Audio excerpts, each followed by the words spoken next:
Perfect. Session 2, this is where we're going to talk about nature versus nurture. Is it the environment or is it genetics related to substance use disorder? Again, this is genetics or environment. It's the age-old nature versus nurture question. What do you think? What are your thoughts around this? So to just briefly start off, we're going to talk about nature, the piece of it that fits into substance use disorder. What things contributed to that? And I'm sorry, I have to stand a lot. You'll see me using my hands and kind of moving because I can't sit for this long. I'm an ED nurse, remember? I'm used to moving. So some of the things that play into the information or the thought process of substance use disorder being affected by nature is understanding that it's a McDonald's drive-through society. What do I mean by that? Is our society in general is hurry up, hurry up, hurry up, hurry up, hurry up, get it. I want to order it, get through the drive-through line and get out. You've seen the memes, you've seen the Facebook post that talks about Chick-fil-A and how efficient Chick-fil-A is. And if only society could run like Chick-fil-A. Why is that? Because it's quick, it's quick, it's quick, it's quick. I don't have time. I want to get in, get out. And I'm not paying attention to the workers in the drive-through. I'm not making eye contact and making human connections with anyone. I'm so task-oriented and so busy, I contribute it to a McDonald's drive-through society. I may have to change the slide, though, and say a Chick-fil-A drive-through society instead of McDonald's.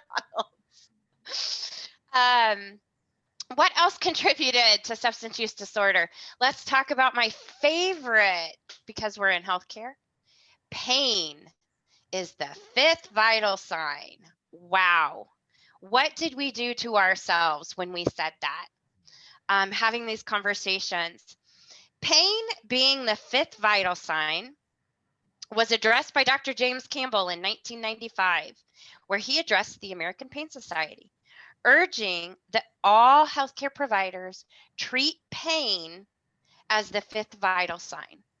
It's the only vital sign that's subjective. He highlighted the essential need for improving pain care. Shortly thereafter, the VA, the Veterans Health Administration, introduced a national strategy to improve pain treatment. And that was in 2009. And that included mandatory pain screening, using the unidimensional numeric rating scale, 0 to 10. Tell me what your pain is. I can't see it. I have nothing to measure it by. I'm just going by what you say. In an effort to improve pain care, pain-related questions were also added to patient satisfaction surveys. Ouch. What did we do to ourselves? What did we do? These initiatives were directed at improving pain care broadly to include patients with both acute and chronic pain. We have to stop and ask ourselves this question as healthcare providers. When we introduce pain as the 5th vital sign, that is a subjective thing. And I'm not in any way advocating for not treating someone's pain. I absolutely am. But when we put that on a patient satisfaction survey, and we were more worried about what our patient satisfaction scores were going to say, and our patients are smart, they're resourceful. My son, who is in the middle of active addiction, is the most resourceful individual ever.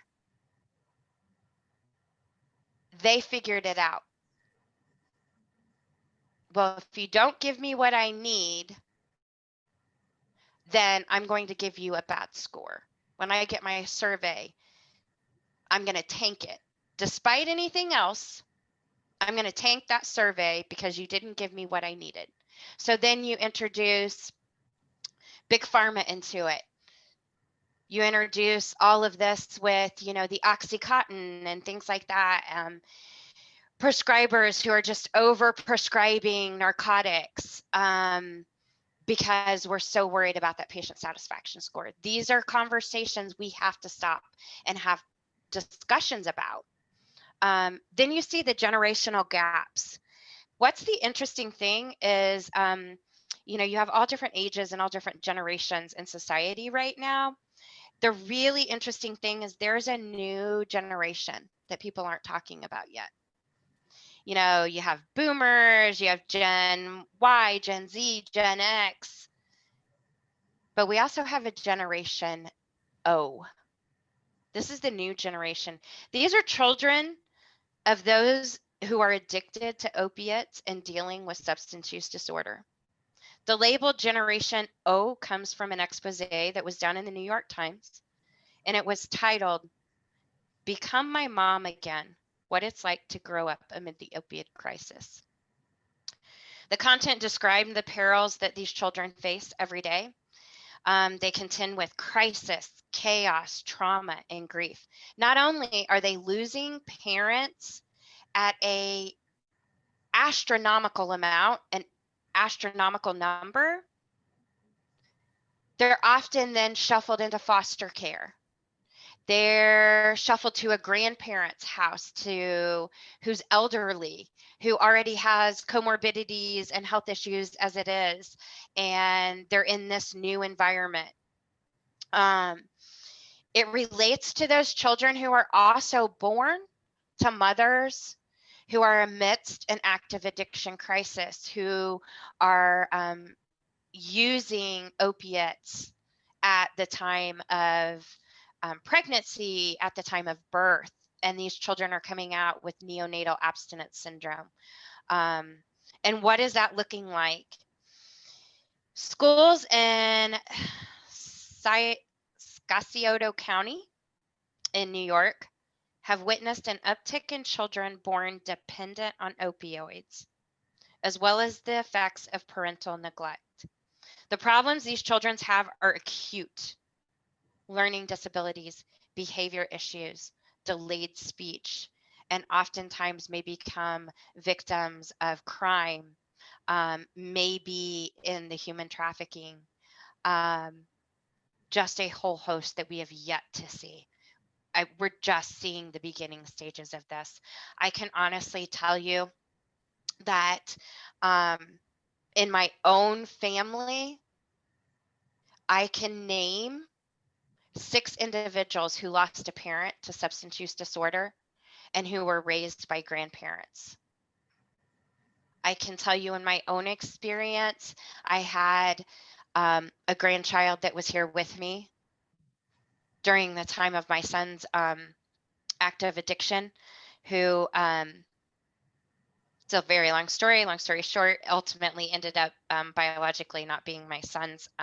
However, we still raised him and took care of him during that time. And I can tell you during that time, between having to work full time, take care of my own family, and I also have a 4-year-old, and trying to fit our family dynamic around my grandchild who was born having withdrawals, that it was excruciatingly hard and difficult and painful.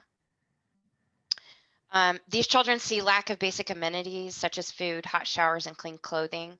They live in oftentimes squalid conditions. Sexual assault may be these children's plight as they get bought and sold for drugs. They spend a lot of time, a counselor was quoted as saying, "I spent a lot of time putting kids in ambulances," and added, "because they don't want to live this life anymore and they have no way out." We're seeing an increase in suicides in 8, 9, 10-year-olds. Why is that? How at 8, 9, and 10 does a child even understand what suicide is? What they understand is it hurts so bad for them that they would rather go someplace different. Generation O. The other thing that nature plays in is traumatic events over the last 3 decades. Post-traumatic stress disorder, it's a real thing. It's no longer just for the military who were in the war. As nurses and healthcare providers, I guarantee you have post-traumatic stress disorder. I do. And some of those big things that we see as far as what's happened over the last 3 decades: world wars, economic depression and recessions, racism, like, are we still here, people? 9/11, we saw 9/11 happen. You have epidemics, several epidemics. The opiate crisis is an epidemic right now. Substance use disorder is an epidemic. And then we've had pandemics. We're in the midst of a pandemic. How does all of that play into an individual with substance use disorder? We see nature playing in with coping skills versus life skills. We're not really teaching kids how to cope with real life. We have those helicopter parents. Everybody gets a participation trophy. Doesn't matter. If you showed up, you get the trophy. You're rewarded for showing up. It's no longer about work ethic. I showed up, so therefore hand it to me. This entitlement generation. We have a media monger society. Quick claim to fame. How many YouTubers out there have a quick claim to fame? Doesn't matter. Nobody fact checked them. Doesn't matter if what they're spewing is wrong or it's hate-filled. We definitely have an unbalanced society, both racially, socially, and we see tons of disparities as well as economically. So how does nurture play into this? Genetics, heredity, personality traits, toxic family dynamics, generations of communication disorders. We have an entire society that has no idea how to communicate with one another. So genetics and epigenetics of addiction, it's the promise of big data and genetics research. Scientists are doing genetics research, have collected millions of data points. That's your big data that could be of use to other scientists. Different software systems and measurement formats have made sharing data sets difficult. The National Institute of Health has created the Big Data to Knowledge, it's BD2K, program to support the research and development of innovative and transformative approaches and tools to help scientists use this data and data science in their research to assist in the opiate epidemic. When the data can be combined and harmonized, a process called data integration, the chances of identifying new genetic information that could give rise to new disease insights will be and is amplified. They're using it. They're using data. They're setting data points right now to truly understand how does genetics and personality traits really play in to substance use disorder. It's coming. We're just not there yet. The key points to remember about nurture are genes are functional units of DNA that make up the human genome. It provides information that directs a body's basic cellular activities. Any change in gene is known as a mutation, which is also what causes disease in people. So going back to the session 1, when I talked about the psychoactive substances, we know emphatically that psychoactive substance use changes the DNA of our genes. It's seen, it's researched, it's studied, it's known. We can't deny that piece. So if we know that our genes are changed, and we know that using that substance causes a gene change, and it triggers that reinforcement reward process, how could we think of substance use disorder as anything other than a disease? It does the same exact thing that a cancer cell does. It mutates in the body and changes the gene and the DNA. Gene sequencing is an extremely powerful tool. It can find a connection between a known gene or gene sets and a disorder. It identifies genes that may have been overlooked or were previously unknown. A person's health, both mentally and physically, is determined by their genes and the environment they live in, meaning the environment that those genes live in. So if I'm pumping my body full of something that's constantly changing my DNA and my genes, My body's sick. It's the environment of my body, my homeostasis.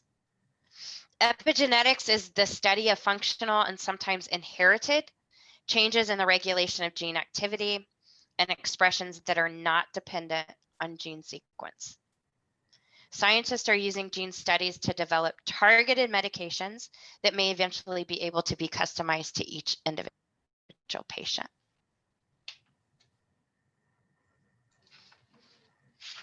This is one of my favorite slides here.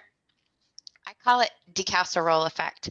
For those of you who are probably my age, there used to be a TV show, and there used to be a gentleman on the opening credits of the TV show, and a plane would fly overhead, and he would say, "Deplane, deplane," and he was known as Tattoo.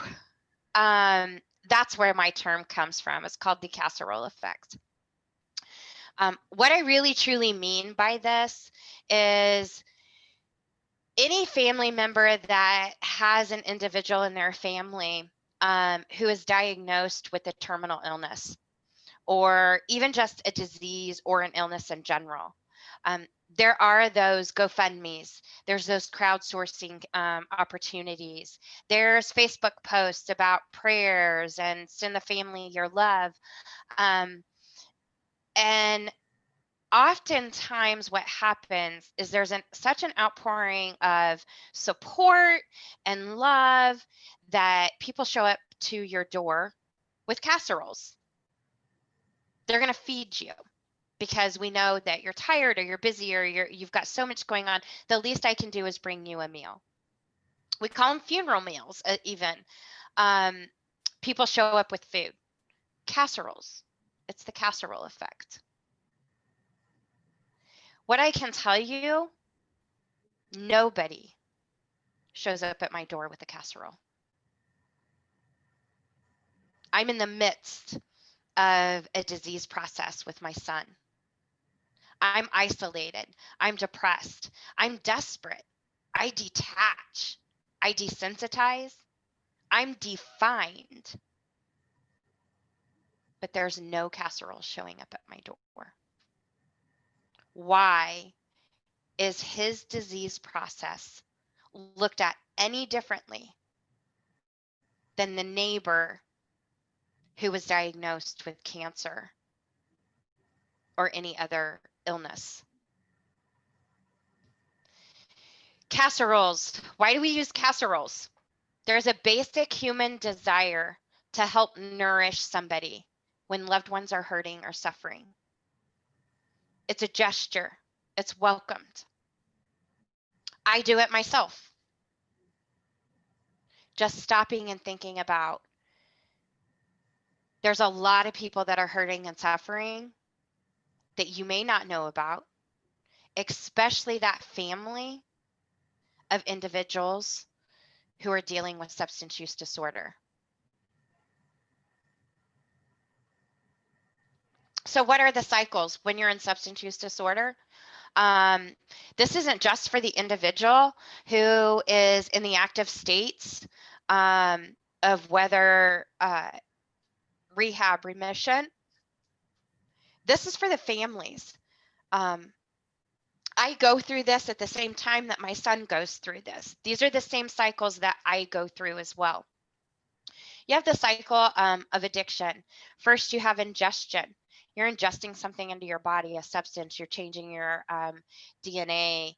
You're activating neurotransmitters. Then it becomes the change in the chemical structures where all of that happens at. Then once that happens, you have the love affair. Here comes the love affair with that feeling, that change. I chemically changed my body. I like the way it feels. There's the love affair. Then codependence develops. The individual becomes codependent not only on the way that that makes them feel, but the reward reinforcement center that they get out of that in their brain that's triggered and activated. My codependence develops in this stage. I become codependent too. I am codependent on my son. My addiction is my son. He has a love affair with substances. And in some way, I have a love affair with trying to save him and fix him. That's my addiction. Then judgment fails, both for my son and myself. My son's judgment fails in that he loses jobs, he steals, he does whatever he has to do to get that chemical that he needs to keep his body in a homeostasis at that point. My judgment fails. How does my judgment fail? Because I'm in a parking lot where I shouldn't be with my cell phone, videotaping out my window an actual drug transaction with the dealer, not hiding myself, placing myself in these horrible, horrible, dangerous situations because I think that's going to save him. That's going to help him. And then it goes back to ingestion and starts all over again. What's the cycle of recovery?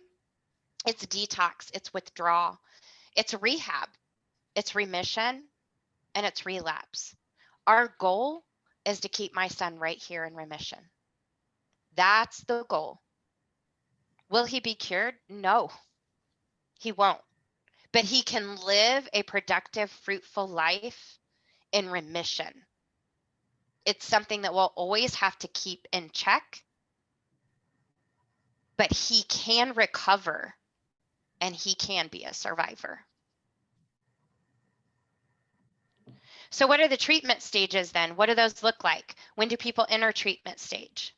Oftentimes you see overdoses. There's judicial system involvement.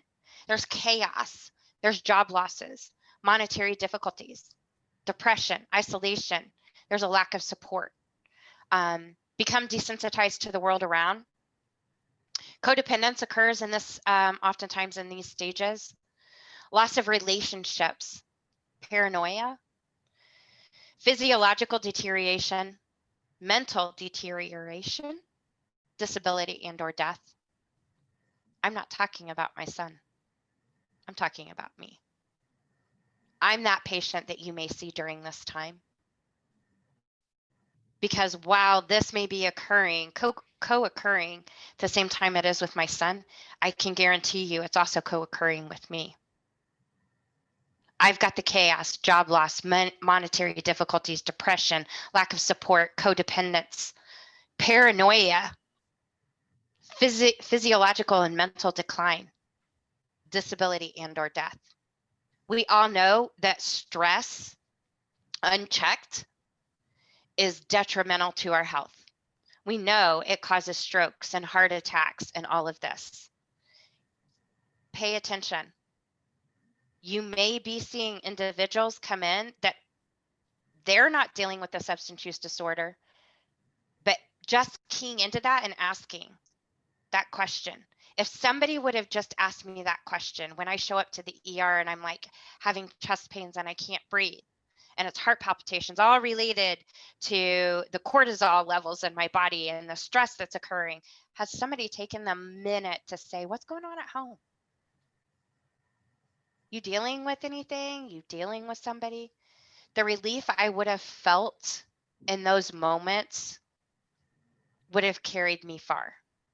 So just pay attention to your family members, individuals that aren't coming in because they're in active crisis of addiction or overdose, but they're experiencing all of these things as well. Family disease. Substance use disorder is a family disease. Individuals can heal separately, but opportunities need to be afforded to all individuals in the family to heal. The family will remain fractured if they are not being treated and healed together. My son can get help, but if I'm not afforded that same help, what he comes back to once he heals is still a fractured, broken family that is not supportive or conducive to his recovery and remission. So what does family treatment look like? It includes spouses, significant others, parents, siblings, grandparents, nieces, and nephews. that wraps us up for session 2. Opportunities here to kind of open it up for discussions. Anybody have any questions?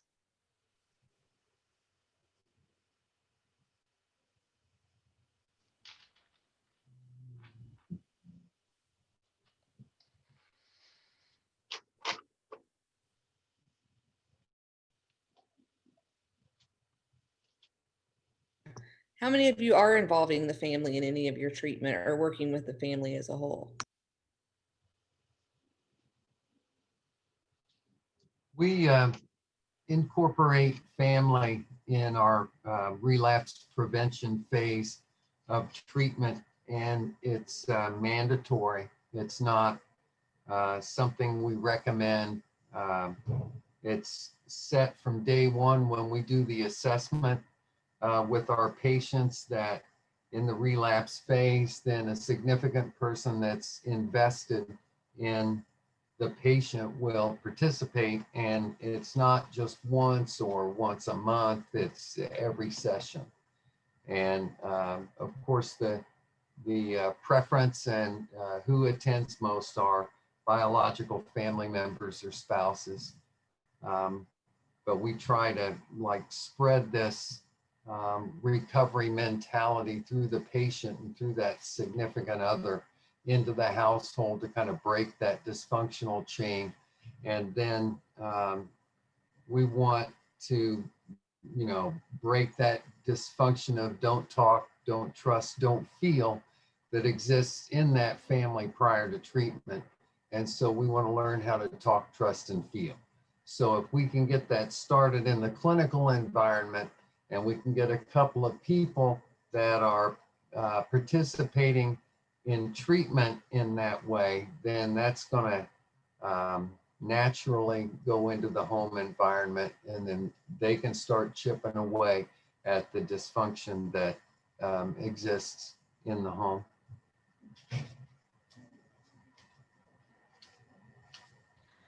That's great and perfect. I can't tell you how many times I've been left out of the treatment process with my son.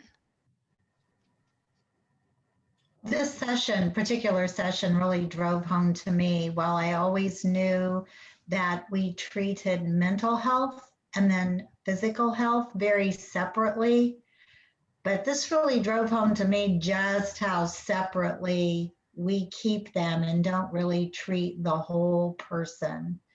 And that's a huge gap on healthcare's part and on my part.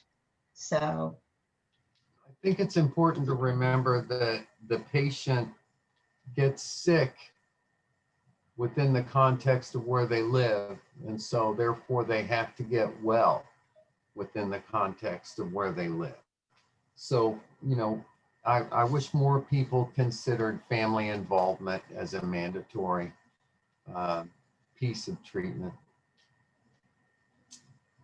What about you guys up at Williamsport, Jane or Rose or Christina down south, Ascension staff? Are you guys doing anything, or what would be your goals in the future for your hospitals and clinics? Hi, this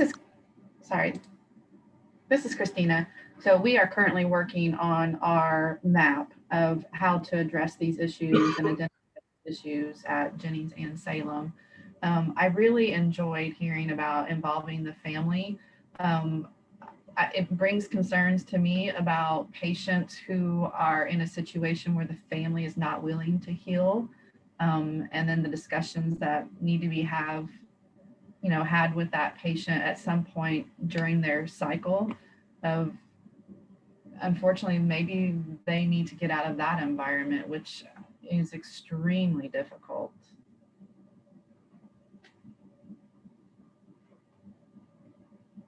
absolutely. I couldn't agree more.